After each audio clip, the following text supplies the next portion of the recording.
Hello everyone. हमारा आज का टॉपिक है स्कॉलर्स ऑफ एंशिएंट इंडिया, जिसके अंतर्गत हम लोग आर्यभट्ट, सुश्रुत और चरक से संबंधित सभी महत्वपूर्ण प्रश्नों को करेंगे। हमारा पहला क्वेश्चन है, आर्यभट्ट का संबंध किस क्षेत्र से था? यहाँ पे फील्ड पूछा जा रहा है, किस फील्ड से रिलेटेड थे ये आर्यभट्ट? चिकित्सा, क्या ये मेडिसिन के क्षेत्र में काम करते थे? मैथमेटिक्स एंड एस्ट्रोनॉमी, क्या यह गणित और खगोल शास्त्र के बारे में काम कर रहे थे? या पॉलिटिक्स या एग्रीकल्चर, आर्किटेक्चर, वास्तुकला के संबंध में? तो आपको पता होगा आर्यभट्ट ने शून्य और दशमलव का सिद्धांत दिया था। ये बहुत बड़े मैथमेटिशियन थे और इन्होंने खगोल शास्त्र के बारे में भी, ग्रहण के बारे में, पृथ्वी के घूर्णन गति के बारे में बहुत कुछ बताया है। तो आपका सही आंसर क्या है? मैथमेटिक्स एंड एस्ट्रोनॉमी, गणित और खगोल शास्त्र के बारे में इन्होंने बताया है। इनका जन्म कुसुमपुर, पटना, जो अभी नाम जानते हैं आप, वहीं इनका जन्म हुआ था। और ये पहला इनका बुक है, इन्होंने जो अपना काम किया था, जो बुक लिखा था आर्यभट्टियम, वो पहला ऐसा बुक है जिस पर इनका नाम है। राइटर का नाम जिस पे हो ऐसा कोई बुक इससे पहले नहीं था, और ये पहला बुक है जिस पे इनका नाम लिखा हुआ है।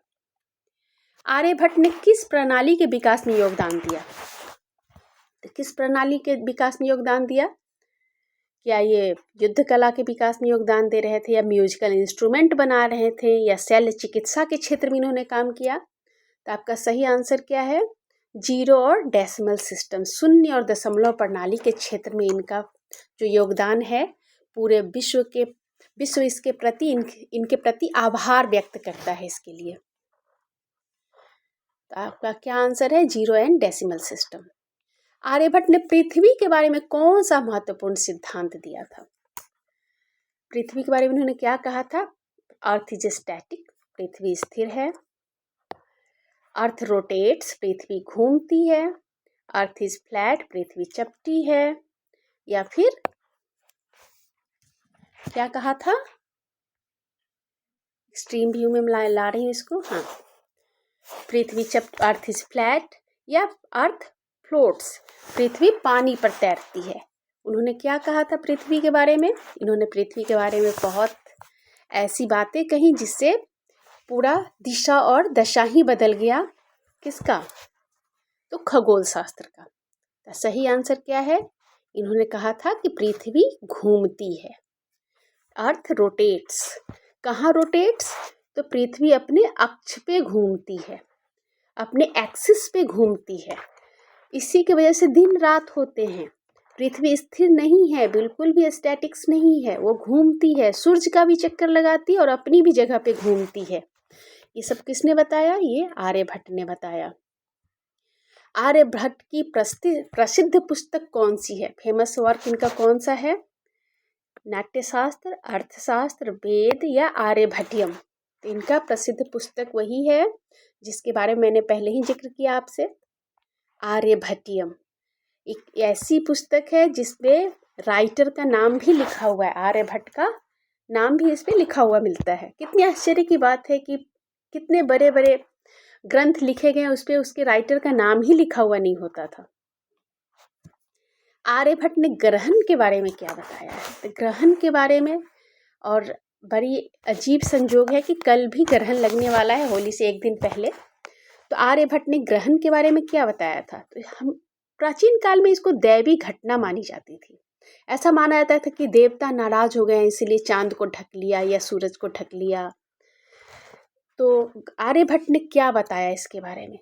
क्या इसे दैवी घटना बताई, या फिर छाया का परिणाम बताया, रिजल्ट ऑफ शैडोज, या फिर कहा कि ये कोई जादू है, मैजिक, या इसे मिथक माना, ग्रहण वरहण कुछ होता नहीं है? क्या माना? तो हम देखते हैं कि इन्होंने इसको क्या कहा? छाया का परिणाम। किस चीज़ की छाया? तो अगर जैसे कल चंद्र ग्रहण लगने वाला है, तो चांद, आपको पता होगा कि सनलाइट से वो चमकता है। चांद का अपना प्रकाश नहीं होता, ये सन के लाइट से वो रोशन होता है। तो अगर सन का लाइट उसे ना मिले तो वो काला हो जाएगा, उसका लाइट दिखाई नहीं देगा।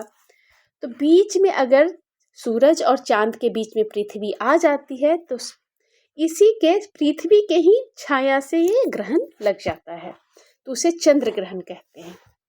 तो इन्होंने क्या बताया था ग्रहण के बारे में कि छाया का परिणाम होता है। तो सूर्य ग्रहण लगने के लिए क्या कारण होता है कि सूरज और पृथ्वी के बीच में अगर चांद आ जाए, पृथ्वी पर उसकी रोशनी ना आए, तो उसे हम सूर्य ग्रहण कहते हैं।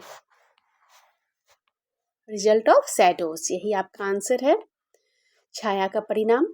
आर्यभट्ट ने किस गणितीय अवधारणा का उपयोग किया? कौन सा कैलकुलेशन इन्होंने अपनाया था? क्या अलजेब्रा और बीजगणित, त्रिगोनमेट्री त्रिकोणमिति का, या फिर इन दोनों को ही, या फिर इनमें से कोई नहीं? तो आपका आंसर होगा बोथ, यानी इन्होंने दोनों ही तरीके से कैलकुलेशन को किया था, अलजेब्रा को भी यूज किया और त्रिकोणमिति को भी यूज किया। अब हमारा दूसरे विद्वान है हमारे Sushruta. Sushruta is known as the father of, इनको किसका जनक माना जाता है सुश्रुत को? ज्योमेट्री के, या फिर सेल चिकित्सा, या दर्शन फिलॉसफी के, या ग्रामर के? इनको सेल चिकित्सा का जनक माना जाता है, सर्जरी के चिकित्सक थे, सर्जरी के फादर इनको माना जाता है, फादर ऑफ सर्जरी। ठीक है, इनको सर्जरी के सेल चिकित्सा का जनक माना जाता है। नेक्स्ट क्वेश्चन इन्हीं से संबंधित है। सुश्रुत संहिता किससे संबंधित ग्रंथ है? इन्होंने जो बुक लिखा उसका नाम क्या है? सुश्रुत संहिता। तो ये सुश्रुत संहिता, अगर ये सर्जरी के फादर कहे जाते हैं तो जाहिर है ये बुक होगा तो सर्जरी से ही संबंधित होगा। तो आपका सही आंसर है ऑप्शन बी, सर्जरी, शल्य चिकित्सा। सुश्रुत ने कितने प्रकार के शल्य उपकरणों का वर्णन किया है? सर्जिकल इंस्ट्रूमेंट, शल्य उपकरण मतलब सर्जिकल इंस्ट्रूमेंट। आप लोग आजकल देखते होंगे कितने सर्जरी के कितने सारे इंस्ट्रूमेंट आपको बड़े बड़े दिखाई देते हैं हॉस्पिटल्स में। तो इन्होंने भी बहुत तरह के शल्य उपकरणों का वर्णन किया है। तो ऑप्शन है 50, 100, 120 प्लस 21। आपका सही आंसर क्या है? 120 प्लस। इन्होंने सर्जिकल इंस्ट्रूमेंट का वर्णन किया है, इतने तरह के सर्जिकल इंस्ट्रूमेंट का वर्णन किया है। सुश्रुत किस काल में हुए थे? कब इतने बड़े विद्वान जो शल्य चिकित्सा जानते थे, जो सर्जरी कर सकते थे, वो किस काल में हुए थे? क्या स्टोन एज के थे, या प्राचीन भारत में ये हुए, या मिडाइवल पीरियड में इनके बारे में जाना जाता है, या मॉडर्न एज के ये विद्वान हुए हैं? तो आपका सही आंसर क्या है? Ancient India. और एंशियंट इंडिया में भी कब? तो गुप्त काल में, गुप्त काल में ये विद्वान थे। और ऐसे ऐसे विद्वानों की वजह से ही गुप्त काल को स्वर्ण काल कहा गया है। आर्यभट्ट को भी हम लोग गुप्त काल में ही देखते हैं। सुश्रुत ने किस शल्य प्रक्रिया का वर्णन किया जो आज भी प्रसिद्ध है? उन्होंने कौन से ऐसे सर्जिकल प्रक्रिया का वर्णन किया है जो आज भी प्रसिद्ध है? क्या वो प्लास्टिक सर्जरी था, या फिर हार्ट ट्रांसप्लांट उन्होंने का जिक्र किया है, या एक्सरे के बारे में बताया, या फिर वैक्सीनेशन के बारे में बताया है? तो आपका सही आंसर क्या है? Plastic surgery. इन्होंने प्लास्टिक सर्जरी के बारे में बताया है। प्लास्टिक सर्जरी आज के युग में एक बहुत ही एडवांस टेक्निक मानी जाती है, बहुत एडवांस टेक्नोलॉजी लगती है इसको करने के लिए, प्लास्टिक सर्जरी को। सुश्रुत ने चिकित्सा शिक्षा कैसे दी? उन्होंने शिक्षा लोगों को प्रदान की तो कैसे? क्या उन्होंने थ्योरी बताई, या फिर उन्होंने प्रैक्टिकल ट्रेनिंग के द्वारा इस शिक्षा को प्रदान किया, या इन्होंने मिलिट्री ट्रेनिंग दिया पूरा एकदम अनुशासन के साथ, या फिर मेडिटेशन के द्वारा ही ये किसी को भी चिकित्सा का ज्ञान दे देते थे? तो आपका राइट आंसर क्या है? Practical training. इन्होंने जो सिखाया वो व्यवहारिक रूप से करके सिखाया। ठीक है, अभ्यास जो सिखाया उन्होंने इसको लोगों के ऊपर प्रयोग करके सिखाया। चरक किस विद्या के महान विद्वान थे? तो चरक भी तीसरा जो आपको इम्पोर्टेंट विद्वान के बारे में हम जान रहे हैं वो चरक हैं। और किस विद्या के इनको विद्वान माना गया है? तो ये आयुर्वेद के, म्यूजिक के, एस्ट्रोनॉमी के, या धनुर्वेद के, किस चीज़ के विद्वान थे? आपको पता है ये आयुर्वेद के विद्वान थे। इनको आयुर्वेद का जनक भी माना जाता है चरक को। आयुर्वेद के देवता माना जाता है धन्वंतरी को। इनको जनक माना जाता है, फादर ऑफ आयुर्वेद। शाक्य और वैशेषिक दर्शन की भी जानकारी इन्हें थी। ये सिर्फ आयुर्वेद के बारे में ही नहीं जानते थे, ये दर्शन के बारे में भी इनकी जानकारी काफ़ी थी। आपको पता है कि षड दर्शन होते हैं, 6 प्रकार के दर्शन हैं, न्याय दर्शन, वैशेषिक दर्शन, साख्य दर्शन, योग दर्शन, पूर्व मीमांसा मतलब मीमांसा और वेदांत। ये 6 प्रकार के दर्शन हैं, जिसमें से साख्य और वैशेषिक के ज्ञाता थे ये। कौन? चरक। चरक संहिता, इन्होंने जो लिखा वो चरक संहिता कहलाता है और मुख्य रूप से किस विषय पर आधारित है? तो ये भी किस विषय पर आधारित था? तो मेडिसिन एंड हीलिंग, युद्ध, ट्रेड, आर्किटेक्चर। आपका राइट आंसर क्या है? Medicine and healing. इन्होंने औषधि और चिकित्सा पर ये बुक लिखी थी। बुक का नाम क्या है? चरक संहिता। ठीक है, तो चरक संहिता में औषधि और चिकित्सा के बारे में जानकारी है। चरक ने इसमें बहुत सारे औषधियों का वर्णन किया है। इन्होंने जो चांदी, सोना, पारा आदि है उसके भस्म से भी औषधि बनाने के जिक्र किया। इन्होंने बहुत सारे पेड़ पौधों से औषधि बनाने की जिक्र किया है अपनी पुस्तक में। चरक ने किस बात पर विशेष बल दिया था? तो उन्होंने रोग की रोकथाम पे बल दिया, या रोग की पहचान पे बल दिया, या रोग के इलाज पे बल दिया? तो इनके बारे में कहा जाता है कि इन्होंने रोग की रोकथाम पे ज़्यादा बल दिया था।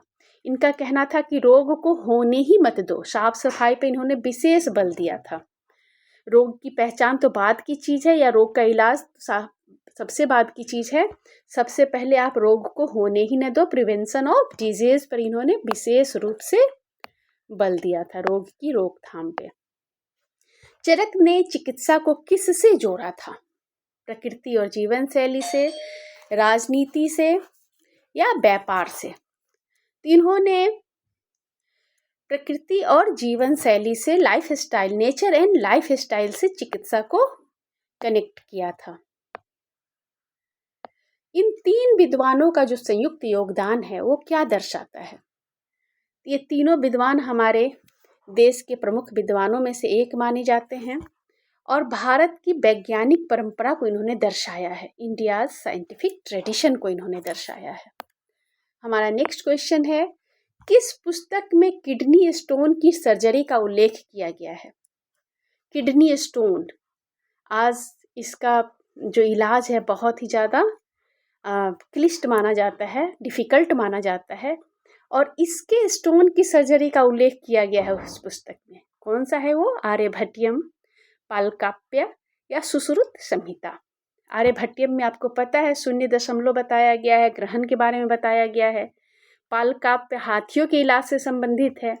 उसी तरह से सुश्रुत संहिता में ही किडनी स्टोन की सर्जरी का उल्लेख किया गया है। चिकित्सा शास्त्र के पिता के रूप में किसे जाना जाता है? ये भारत के संदर्भ में। तो चिकित्सा शास्त्र के पिता के रूप में किसे जाना जाता है? धन्वंतरी, सुश्रुत, चरक, जीवक। कौन है आपके सही? ये सारे के सारे ही प्राचीन काल के वैद्य हैं, बहुत पहुँचे हुए विद्वान हैं। तो इन सब में से आपका चिकित्सा शास्त्र के जनक कौन कहलाते हैं? चरक कहलाते हैं। इन्होंने वात, पित्त और कफ, ये त्रिदोष सिद्धांत दिया था कि किसी के भी शरीर में ये 3 चीज़ें होती हैं और इसमें अगर बैलेंस गड़बड़ाता है तभी तबीयत खराब होती है। तो ये चरक जो हैं वो चिकित्सा शास्त्र के पिता के रूप में जाने जाते हैं भारत के संदर्भ में। जबकि हिप्पोक्रेट्स वर्ल्ड के जो यूनानी विद्वान थे उनको माना जाता है वर्ल्ड के संदर्भ में। आचार्य चरक ने किस राजा के वैद्य यहाँ पे होगा, वैद्य के रूप में कार्य किया था? क्या समुद्रगुप्त के राजवैद्य थे, या चंद्रगुप्त मौर्य के राजा जो थे उनके ये राज्य वैद्य थे, या कुषाण राजा कनिष्क के राजवैद्य थे, या मुगल शासक अकबर के राजवैद्य थे? किसके राजवैद्य थे? तो ये आपके राजवैद्य किसके थे? कनिष्क, कुषाण शासक कनिष्क के ये राजवैद्य थे। आज के लिए बस इतना ही। नेक्स्ट वीडियो में हम लोग फिर मिलते हैं। धन्यवाद।